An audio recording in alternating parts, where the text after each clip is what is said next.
नगर निगम पूरी तरह से डिजिटल हो चुका है। पहले किसी भी व्यक्ति का आवेदन लेकर लाइन में खड़े होकर जमा करना पड़ता था, लेकिन नगर निगम आयुक्त श्री शशि प्रकाश झा जी ने एक ऐप का निर्माण करवाया है, जिसके जरिए आप डिजिटल तरीके से अपना आवेदन भर सकते हैं। आइए आपको दिखाते हैं कि इस ऐप के जरिए आवेदन करने की प्रक्रिया क्या है। आज से नगर निगम बोकारो हुआ डिजिटल। जी हाँ, सही सुन रहे हैं आप। जो डिजिटल इंडिया का सपना हमारे मोदी सरकार ने देखा था, घर घर में डिजिटल को लाना है, आज वही नगर निगम में डिजिटल की प्रक्रिया आज से शुभारंभ हो चुकी है। और डिजिटल में क्या क्या सुविधाएं देंगे, कैसे आवेदन लेंगे, कैसे उसका निष्पादन होगा, इन्हीं चंद बिंदुओं पर हम आपको मिलवाएंगे बात करने के लिए नगर निगम आयुक्त श्री प्रकाश झा से। तो यहाँ पर आप उनसे बात करेंगे। सर, ये जो डिजिटल आपने किया है, इसका मतलब क्या है, ये कौन सा ऐप है और कैसे इसका काम करेगा ऐप और निष्पादन, जरा सर प्रकाश डालेंगे आप।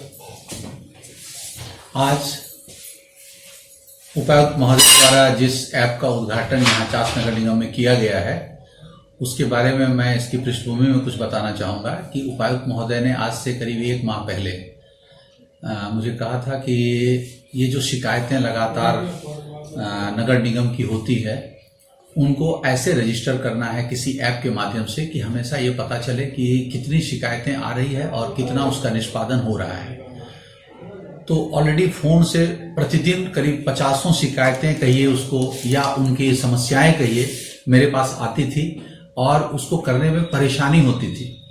तो ये जो ऐप तैयार किया गया, उसमें हमने समय का निर्धारण किया है कि 8 बजे से 9 बजे तक स्वच्छता से संबंधित जो उनकी समस्याएं हैं, 9 से 10 बजे तक कर जमा करने से संबंधित जो उनकी समस्याएं या शिकायतें हैं, 10 बजे से 11 बजे तक जलापूर्ति या चापाकल बोरिंग की समस्याएं हैं, 11 बजे से 12 बजे तक प्रधानमंत्री आवास योजना से संबंधित जो शिकायतें हैं कि उनके पेमेंट विलंब से हो रहे हैं, 12 से 1 बजे तक एलईडी लाइट, 1 से 2 बजे तक जन्म मृत्यु पंजीकरण और 2 बजे से 3 बजे तक रोजगार एमएसवाई जिसको रोजगार चाहिए या पीएम स्वनिधि, और 4 बजे से 5 बजे तक अन्य मामले, 3 से 4 बिल्डिंग प्लान। तो इससे रिलेटेड समय निर्धारित करते हुए बाहर में पोस्टर लगा दिया गया और अपने सभी जो जोनल कार्यालय हैं उसमें भी बता दिया गया। पहले तो लोगों को यह पता चले कि अगर हमें इस समस्या के बारे में बात करना है तो इस समय अगर हम जाके इस अपने एप्लीकेशन को डाउनलोड करेंगे तो इसके लिए हमारे कर्मी की आवश्यकता नहीं होगी। जो मेरा आप डेस्क देख रहे हैं, हेल्प डेस्क हमने उसका नाम दिया है, कि हेल्प डेस्क पर सबसे पहले वो अपना मोबाइल नंबर रजिस्टर करते हैं। मोबाइल नंबर डालने के बाद वो तुरंत कहता है कि आप सामने के कैमरे में देखें। तो जैसे उसके बीच में उनका चेहरा आता है और जिसमें कि मास्क नहीं लगा होना चाहिए, बिना मास्क के आता है, तो क्लिक करने के बाद वो उनका फोटो कैप्चर हो जाता है। अंदर में जो डिवाइस है वो टैब है और टैब के फ्रंट कैमरा से उसका फोटो उसके अंदर कैप्चर होता है। उसके बाद उस पोडियम के नीचे वाले डेस्क में एक शीशा लगा हुआ है जिस पर लिखा है कि आप अपना आवेदन यहां रखें। तो वो अपना आवेदन पत्र को वहां रखते हैं। रखने के बाद वो भी स्कैन हो जाता है। तो मेरे पास 3 डाटा हमारे जो संबंधित पदाधिकारी हैं, जो 8 बजे से 9 बजे देखते हैं, वो 9 से 10 बजे जो देखते हैं, वैसे संबंधित पदाधिकारी के मोबाइल में वो लॉगिन हो जाता है और यहां से वो एप्लीकेशन सीधा चला जाता है विदिन मिनट। और जो एप्लीकेंट है उनके मोबाइल में एक SMS आता है कि आपका एप्लीकेशन रजिस्टर कर दिया गया और ये एप्लीकेशन नंबर है।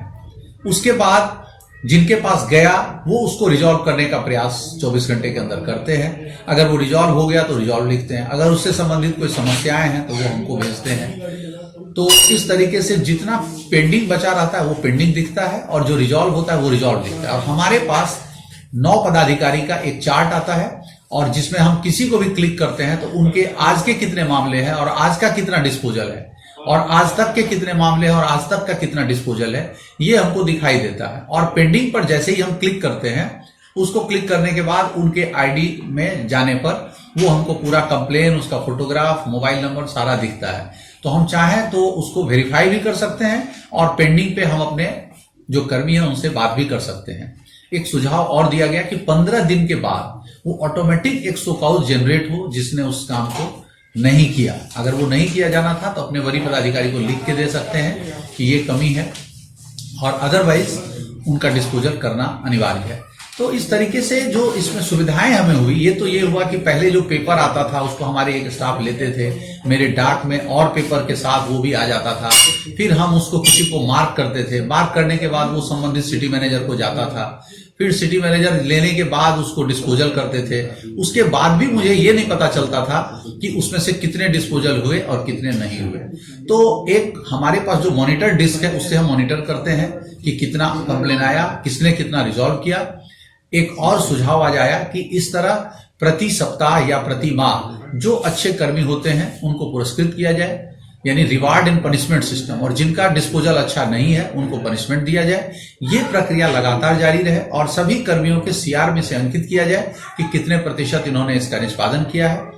तो लोगों को जो हमारे पास आना पड़ता था, या कई लोग ये शिकायत करते थे कि मैं तो आवेदन लेके दौड़ रहा हूं, मेरा कोई रिसीव करने वाला नहीं है, या पदाधिकारी से मिलने का नहीं हो रहा, मिलने की आवश्यकता भी नहीं है कोविड-19 के बाद से। अगर आपके फोटो के साथ, फोन नंबर के साथ आपका पूरा एप्लीकेशन मेरे पास आ जाता है तो वो चला जाएगा। तो ये केवल शिकायतें नहीं है, लोगों की जो समस्याएं हैं, और वो हमारे लिए बहुत छोटी हो सकती है लेकिन उनके लिए वो बहुत बड़ी होती है, चाहे वो पानी का हो, सफाई का हो, एलईडी का हो, तो उसको हम लोग कितना जल्दी सॉल्व कर पाएंगे। आप देख रहे हैं कि जो फोन आ रहे हैं या व्हाट्सएप आ रहे हैं वो इस तरीके से आते हैं कंप्लेन कि उसको एक दिन में देखना थोड़ा मुश्किल होता है। तो इसमें क्या होगा कि डिवीजन ऑफ वर्क होगा और ये काम सुचारू रूप से चलेगा।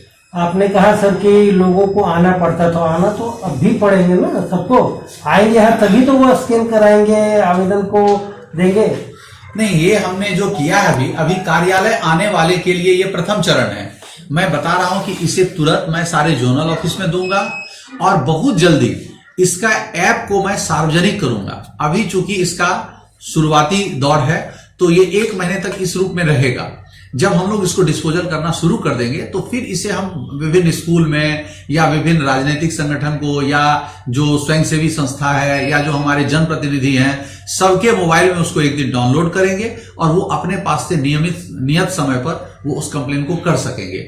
लेकिन शुरू में चूंकि एक तो इसकी जो समस्याएं हैं उसको तुरंत रिजॉल्व करना, एक हैबिट डेवलप करना होगा। ऐसा ना हो कि आज हम सब जगह पहले ऐप बांट दें और हम उतना डिस्पोजल नहीं कर सके, इसलिए हमने समय लिया है।